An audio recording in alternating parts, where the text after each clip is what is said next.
Bob Romay here with another episode of Practical Fitness. As your nutritional navigator, I've helped you steer clear of the foe and fad in order to reach a better understanding of what you should eat and why. We've discussed the importance of fiber and phytochemicals in fruits and veggies and some of the most delicious and healthful ways to prepare these food groups. We've taken on the treacherous temptation of the holiday feast and came into the new year with our health intact. Now, with spring on the way and our energy levels rising, it's time to discuss the number one most important component of a healthy lifestyle, and that's physical activity. To lose weight and gain muscles, obviously, who doesn't want those toned arms and legs and the shredded six-pack? Although it's easy to get wrapped up in these superficial benefits, there are far more important reasons to remain physically active. It's truly a matter of survival. Research has demonstrated that physical activity is important for the primary and secondary prevention of many chronic diseases, including cardiovascular disease, diabetes mellitus, and osteoporosis. Simply put, being active protects you from a variety of illnesses and keeps you from getting worse if you're already sick. Additionally, research has demonstrated that physical fitness achieved through aerobic exercise plays a greater role in reducing one's risk of cardiovascular disease than caloric restriction alone. In other words, you can't just cut calories. A person's fitness is far more important than a person's fatness. Now, the idea of structured exercise may not be too appealing to you. You don't, however, have to train like an Olympian to reap the benefits of an active lifestyle. In one study, women who reported walking at least 1 hour per week at a pace of 3 miles per hour demonstrated half the risk of coronary heart disease of women who did not walk regularly. Additionally, it was the time spent walking rather than the pace which was significantly associated with CHD risk. Better still, this benefit is available to everyone, regardless of genes or fitness level. Even if you've been inactive much of your life, don't assume that fitness and all of its perks aren't for you. In one study, individuals who went from unfit to fit over a period of several years experienced significant reductions in their risk of death. This was as much as 44% compared to those who remained unfit. It just goes to show you that whatever damage you think you've done is actually reparable. We've all seen people who display extraordinary athleticism or a remarkable resistance to illness. You might assume these people just have it in them and the benefits of physical fitness are really not for you. Well, research has demonstrated that the inverse relationship between one's risk for coronary heart disease and regular leisure time activity is not moderated by genes for good fitness or better response to aerobic training. In other words, we all get the same benefit from regular physical activity regardless of whether or not we're genetically built for fitness. A healthy cardiovascular system is a great impetus to engage in regular physical activity. But let's not forget about the brain. Yes, research has demonstrated an association between exercise and improved cognitive function. Specifically, regular exercise appears to positively affect learning and memory. It increases blood flow to the brain and helps with the growth of new neurons. There's also evidence that exercise improves attention, specifically focusing attention and ignoring distraction.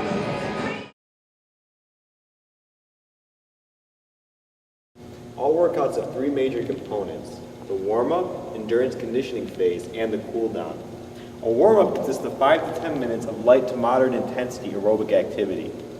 The main purpose of a cool-down is to increase blood flow to your extremities and also raise the temperature of your muscles to better prepare them for the endurance conditioning phase.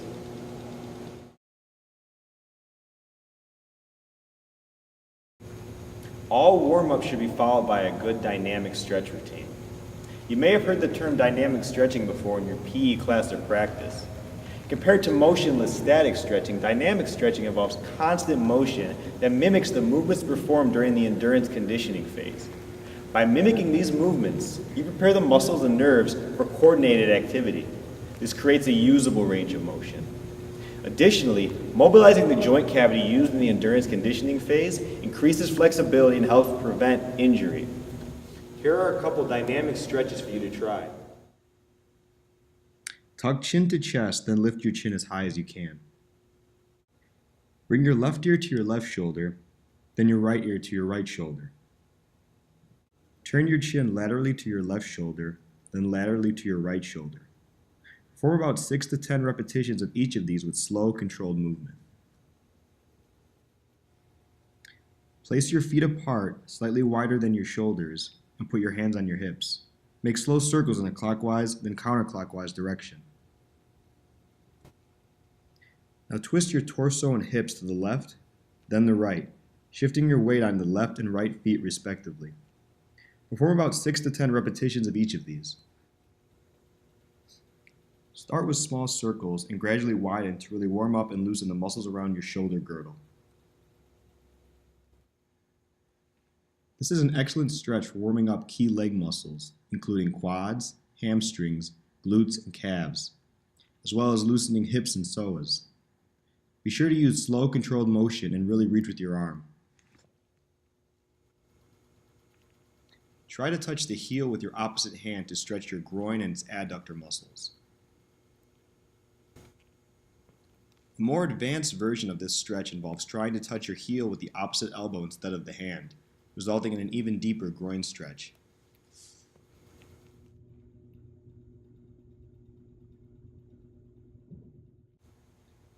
Bring the heel of the opposite leg up for an improved stretch. You could try it walking too. Keep your back and knees straight. Reach out with your arm and try to bring your toes to your hand. Flex the toes as you lift them. Not only does this warm up key leg muscles, but it also helps strengthen your core.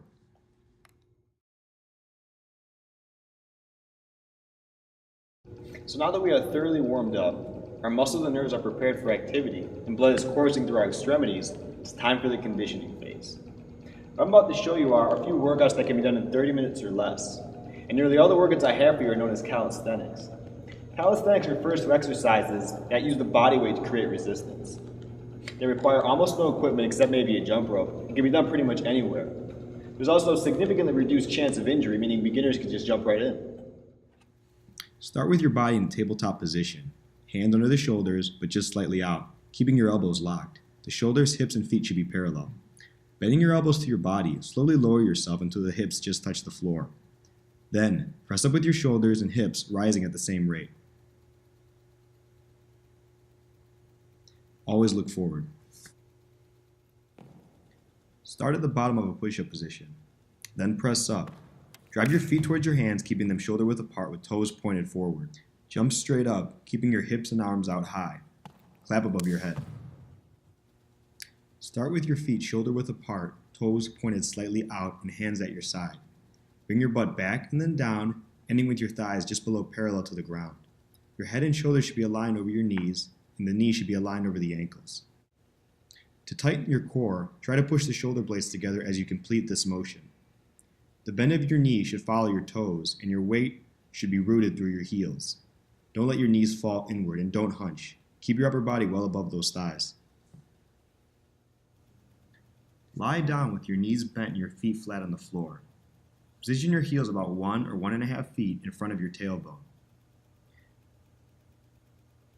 Squeeze your shoulder blades together, exhaling as you slowly bring your body up to a seated position. Hold this for about 2 seconds. Then inhale and slowly lower yourself until your back and shoulders touch the floor. If you are performing this correctly and at a good pace, you should feel a burning sensation in your abdominals while lowering. In order to avoid straining your neck, please don't pull on your head. Try to keep your head in line with your spine throughout the entire exercise. Workout number 1. Perform 6 sets of the following for time: 10 push-ups, 10 air squats, and 10 sit-ups. Workout number 2.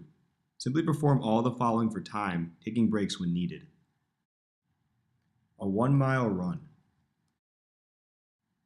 100 push-ups, 200 air squats, and one final 1-mile run.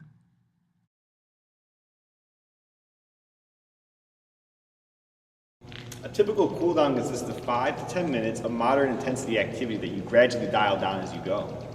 The main purpose of a cooldown is to prevent blood from pooling in your muscles. It is also important for speeding the removal of lactic acid and helping to promote your recovery. After the cooldown, feel free to incorporate some static stretching before calling it a day. But please take caution. Static stretching leads to plastic deformation, meaning it permanently elongates muscles. Without complementary strength training, static stretching actually weakens the joint cavity, making you more prone to injury. This is why full body strength training at least 2 days a week is essential. Here are some static stretches for you to try. Be sure to do both sides and hold each position for 20 to 30 seconds each. The stretch muscle should be tense and you should feel slightly uncomfortable. You should not be feeling any pain, however. If you do feel an intense jabbing sensation, then please stop immediately. You do not want to stretch past your natural range of motion. Remember, we are doing static, not ballistic stretching.